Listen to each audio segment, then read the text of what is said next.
You're listening to One Third Life podcast.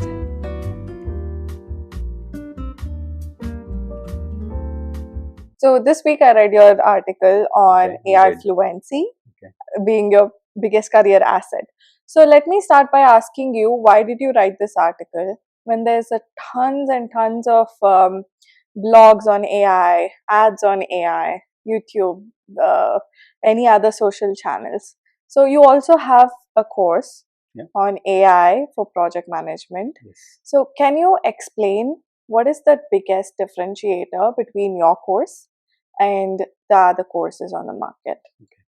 There are a lot of questions in that one question. So let me start with career assets. Hmm. I think if people who have not read my earlier blog and the podcast that we did, career assets are all about assets that you create as part of a career, which you put down in your CV eventually. These are not certifications. These are not super statements, but real life work that you have done as part of your assignments, as part of your position, as part of additional projects that you do. So those are career assets. Now in today's world, career assets, you need to keep on creating them, because just the positions are not enough to show what kind of work that you have done. And AI fluency is one of the most important career assets that you can create. So this blog was all about AI fluency. How do you create your own AI assets? Which is, of course, people tell me that they've done prompt engineering certification, Hmm. but the assets are how you demonstrate that work. So certifications are good, but how do you really, what matters to you is what matters to others, your organization or other organizations, what have you done really with that certification. So that's why when you look at things they are talking mostly about taking courses. People like MIT and others have started courses on agentic AI, so they are technical capabilities. But really, as a mid-career manager or senior manager, you need to implement those in your organizations. And for that, your people and yourself need to be fluent on what AI really means. So that's why this blog is about those kind of things. Now, coming to the course, AI project management course. So that is one of the ways to teach you how to apply AI into your projects. Okay. A lot of work that we do in projects is about scheduling, time A management, lot cost of management, paperwork. paperwork, meetings, all that stuff. But how do you use AI to simplify it for you? So the grunt work is done by AI. Hmm. You put your strategic thoughts on it, see the movement, stakeholder management, see the progress reporting, and so that is what that course is about. It's pretty much in line with what we have spoken about, the career assets, and AI fluency becomes a part of it. So you have talked about frontier firm. Yeah. How does this differ from traditional corporate structure that we have been working on Yeah. for, let's say, past 20 years? I think probably more than that. Hmm. So traditional organization structures were all kind of built on command and control. You have the most strategic people at the top, and then you have all the workers at the bottom of that pyramid. Like Hmm. it's a very defense organization driven, and that was probably the start when we started in the industrial revolution. That's how it started. People were at the junior level, people not supposed to be taking initiatives. They used Hmm. to just do the work that they were told. But the new organizations, now that work is getting replaced by agentic agents. So in a frontier firm, it's the new age firm that is starting to evolve. And this is not my term; it is coming out from a Microsoft Yeah. work index paper, and that is where the people are going to work with agents. Agents are the people who are actually going to do the basic analysis, presentation, which was earlier being done by, and then you have the human intelligence on top of it to do the artificial intelligence. So it will evolve over a period of time, but the journey has started for a lot of organizations. Already, a lot of organizations have already started using AI in their day-to-day work. I mean, there was a study which said 88% of organizations have already started using AI in some form or the other, even for one process or something. So will that's a it be AI first in the future? I think it will be a hybrid intelligence where the people uh, where the human will define what needs to be done, and the agents will do what is defined for them, and then the final approvals and everything will be done by the agents, by the humans. Right? So it will be a mixed hybrid kind of. So I call it a hybrid intelligence. Right? Yeah. Um, so we often hear people say AI is going to take over the human work. Mm. And right now you talked about a hybrid intelligence Yeah. where humans and AI can work together. Mm. So there is a possibility where AI can take up all of the work, right? So Yeah. where does that leave human in a workforce? There is possibility, but not as of today. And I don't think at some point of time even we will. Now there are some cases where the AI talks to AI as well directly. Yes, Yes. recently we had a news, right? Yes. AI has its own chat. But I don't think we will be able to give away that kind of control to. We will not, right? Hmm. So there will be some amount of human interference always in the AI process. Uh, I think it will be very.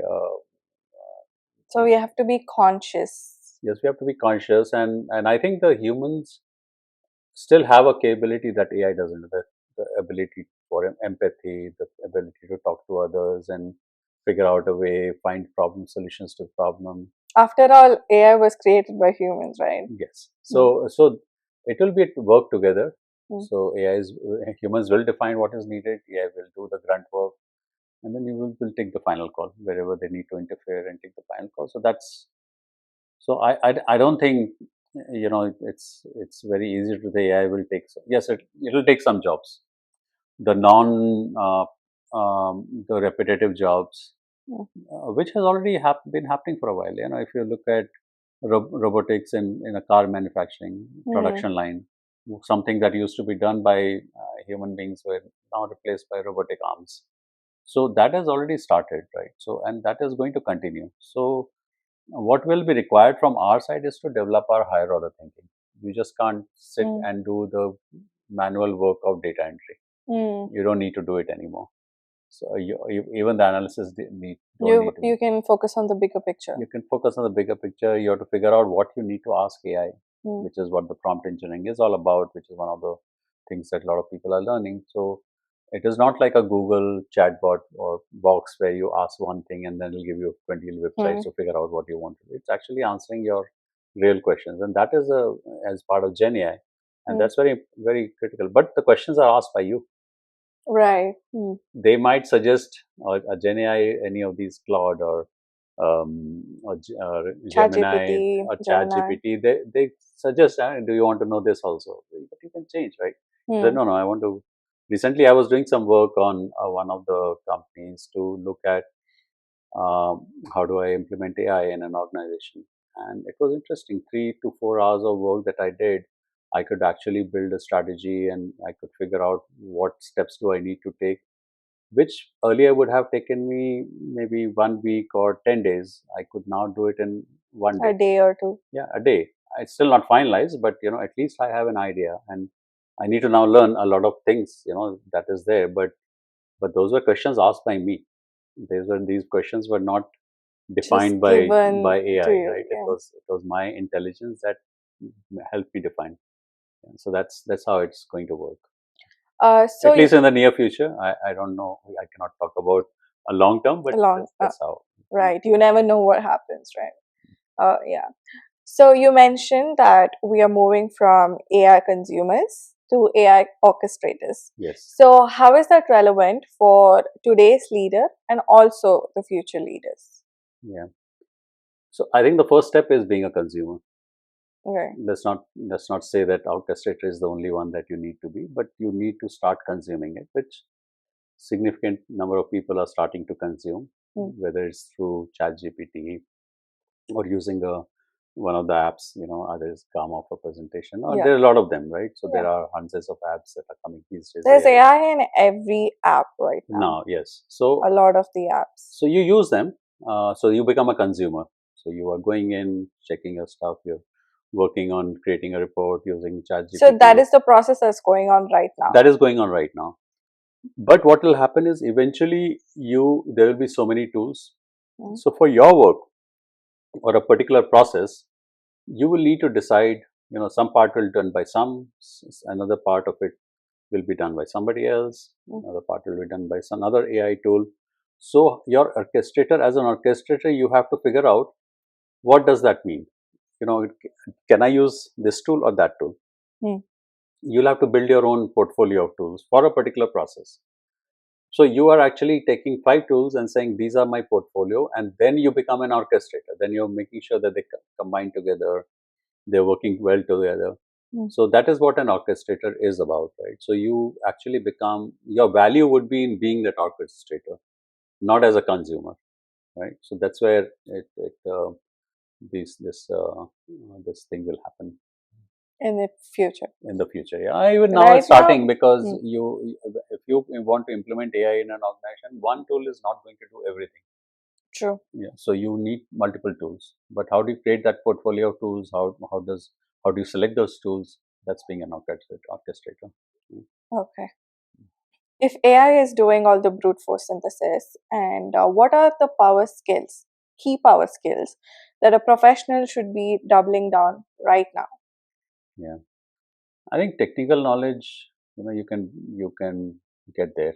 Sooner or later, you will be able to figure out. You have figured out internet all those years. Gen Zs are very good with using the apps and all that stuff. But there is also like overconsumption, right? Yeah, but it is. You're very comfortable consuming whatever it is, right? But what you would need is to figure out how some things work. Right. So that is on the technical side. But more importantly, everybody will know that.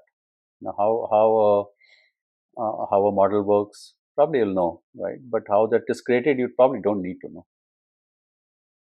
But what really becomes more important is your power skills. When I say power skills, it means your communication skills, your ability to solve problems, your ability to network with people, your ability to handle the stakeholders, your ability to manage a business, ability to manage strategy.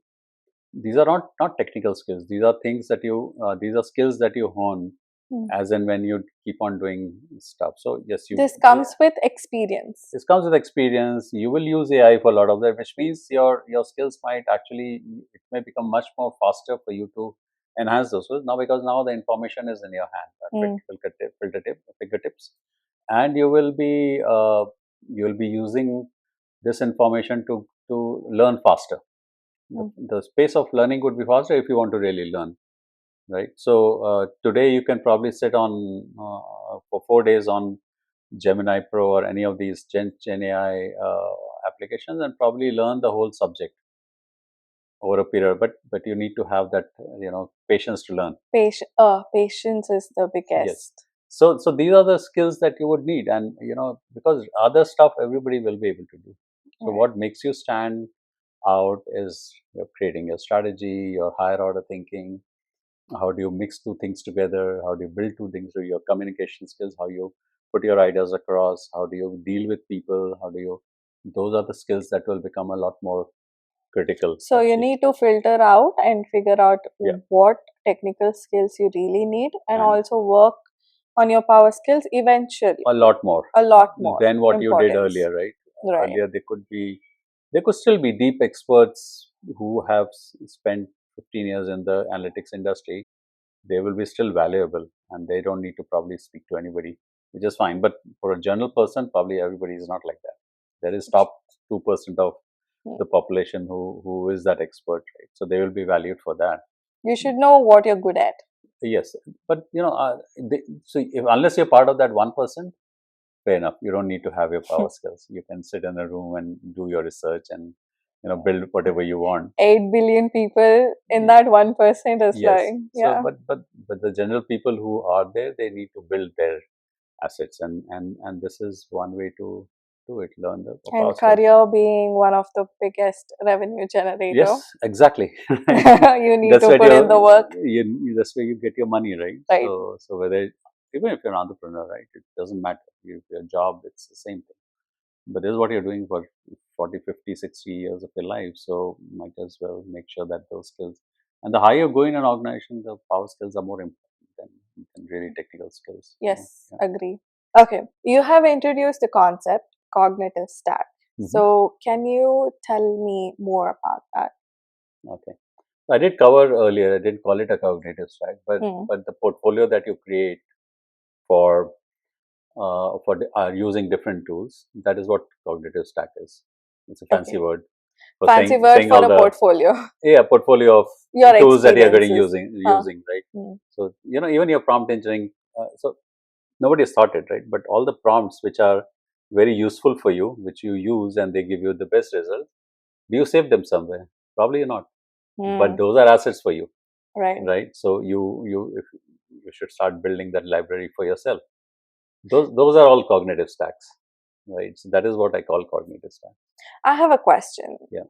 Is mastering the prompt engineering, like chatbot, ChatGPT, can that be an asset? Yes, it can be. It can be. Yeah, Okay. because the way, unlike in Google where you write one word and you get 20 websites, as I said, here your questions have to be you have to be intelligent enough. You need to put some human intelligence to ask artificial intelligence, right? Because they are giving you an answer. You ask a stupid question, you'll get a stupid answer. So basically, you should know how to write. Yes. Hmm. Right, also the communication and written communication, but more important than writing, it's all about also converting your thoughts into a question, into the written communication, right? And whatever language you have said, chat gpt now probably is in multi vernacular languages, multilingual, it is multilingual as well, I know, as I see. But generally what you need to do is convert your thoughts into written words, and that thought process has to be pretty clear, and that is what will help you, right? That is also part of the career asset. It's also part very much. So the prompts that you create which give you the maximum value, Hmm. those are your assets. Right. You don't save them today, probably you do, but where you got the right answers is the right prompt that you should be using. How does a leader demo their AI fluency to a board or their future employer? Yeah, as I said, just certifications are not enough. You do need to, and especially for leaders, they need to do that transformation of their organization. One was the digital transformation, then the cloud transformation, then the SaaS. Unfortunately, the transformation is just picking up pace. So now you need to do the AI transformation for your organization. Now, for some leaders, it will be very easy, but for some leaders, it might not be. So building that organization which is AI fluent is what leader has to do. And for that, they need. So one of the methods that we use is the sandwich method, where you say, oh, take a process, say that, look at that process and say how much of it is manual, how much of it is can be done by AI. Yeah. Take that process and start small, maybe just one process, and start with it and say, okay, this process I can use AI to do this part of the work, but I still need a human to do the checks, right? So start with that, and that's where it becomes an asset for you.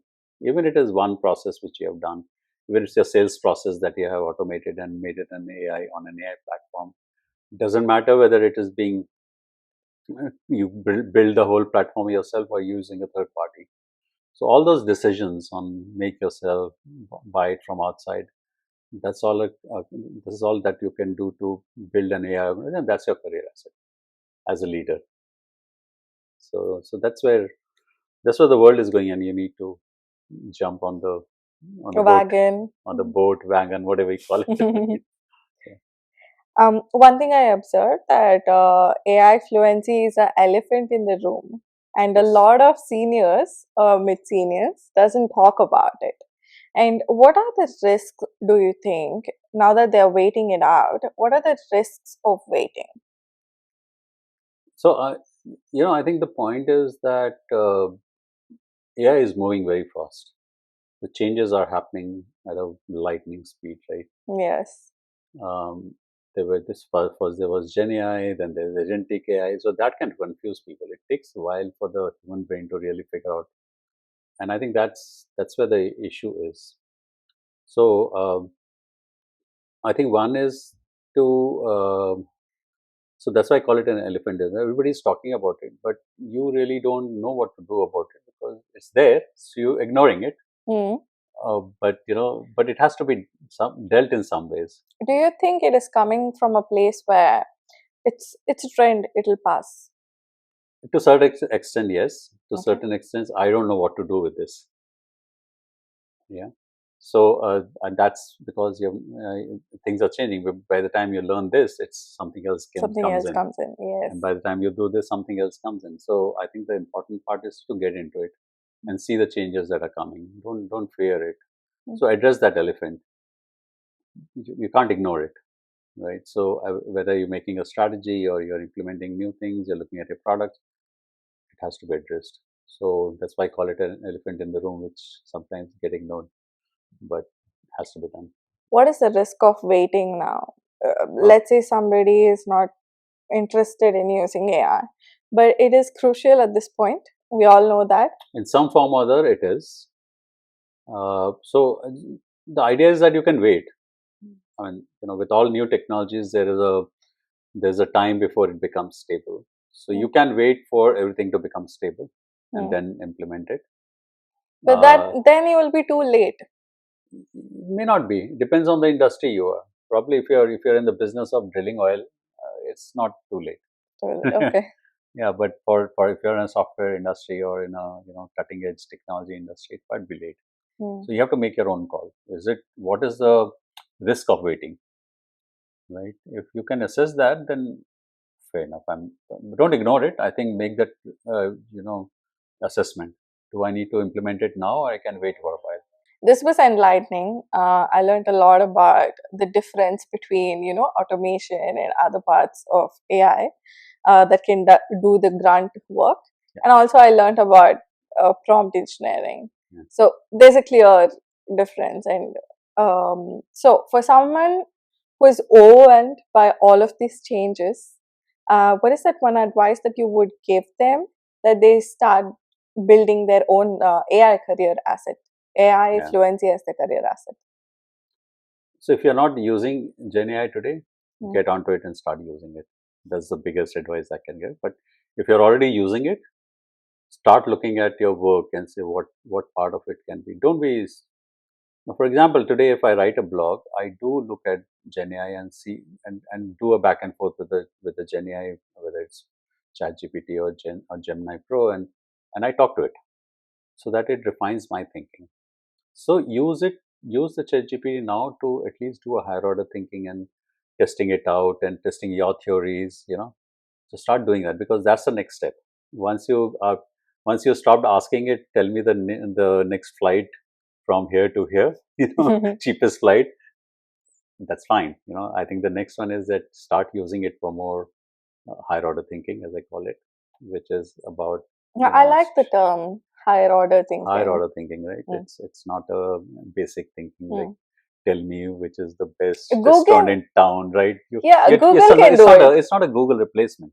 Yeah. You start with it. You start with a Google replacement, but then now you actually are getting into using the ChatGPT for your work, and that's you start with. I think if you're just starting to use, start using that. That is the next step, and then after that, you look at your work processes and say which ones can I convert it. Even your personal work that you're doing, you can also put some of the process and say I will use these tools to do my work and do it faster, right? So that those are the things that I do today as well, right? I'm in the process of writing a book, so I take a lot of help. I have my thinking around how that book structures, but sometimes I need to find research material. Sometimes I have to figure out. You need a buddy to. It's a buddy. Treat it as a buddy, right? Treat it as an assistant who's giving you answers, and so that's what my advice would be to start from, and then see where it takes you. You'll be surprised where it will take you. So.